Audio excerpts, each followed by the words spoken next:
Hi guys, welcome to my mini vlog for today. And for today's video, we're going to Maragondon, Cavite for a retreat ng mga bagets natin. Okay, so ayan na nga, after how many hours? Maybe 1.5 hours. Nandito na tayo sa Maragondon, and look at the view. Like super good. Like it's very refreshing. The air was so good.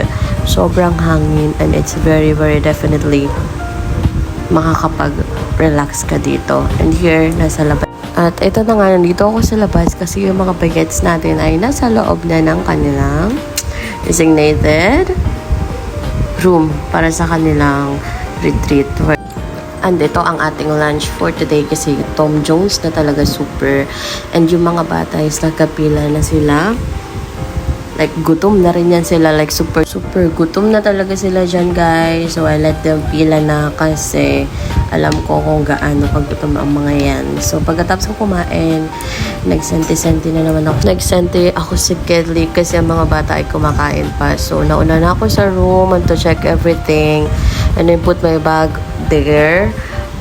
Like super nice yung room. Hindi ko na pinakita. So this is our merienda. Ito ay mga kakanin. And yung kinuha ko is yung may tawag dyan, yung kakanin na may munggo sa loob. Hindi ko alam na yan. So nag-start na rin yung mga activities ng mga bagets ko. Ako ay nasa gilid ang supportive mom of the year. So video, you know, kasi wala silang cellphone. Ang cellphone nila ay nakatago. So ako lakad-lakad muna ako. Sunod ako kay ate kasi manguha pala sila ng sili. Meron silang tanim dito na hiya lang ako manghingi. Charit. So ito ay ang aming siesta time, ang nap time. Which is hindi ako nakatulog kasi ang mga bagets ay super ingay. Fast forward sa aming dinner time. Ang dinner namin ay chicken and pork. And then gulay. After ng dinner, may activity sa mga bata till 10 p.m. Then after nun, ay matutulog na kami. Ako ay natulog ng maaga, kaya tingnan nyo ang aking mukha. Very fresh. Very fresh ang aking face like kasi parang nantay ko lang talaga sila ma-settle down and then turn off the lights. Natulog na talaga ako. Naririnig ko pa sila nag-chichika-chika pa. Eh ako ay need ko na matulog, guys. Sobrang groggy na ang inyong mother of the earth. Ayan.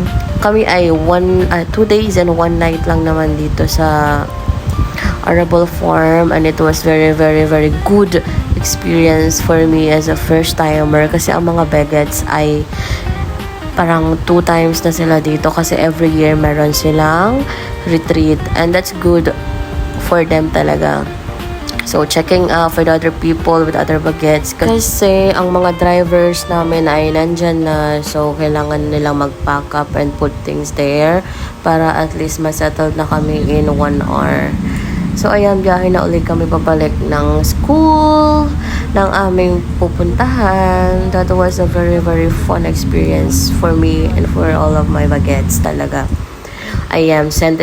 Sobrang ingay ng background dyan. Kanta-kanta sila. Kasi uwi na sila, and ako naman ay si mother of the earth na feeling mo ang tangos-tangos ng ilaw, naka-shades pa kasi sobrang init, girls. Ayan, na-relax ako na very light dito sa bus, pero nung nasa room ako parang hindi, sumakit lang ang ulo ko. In just a bit, nasa kanya-kanyang bahay na kami, babu.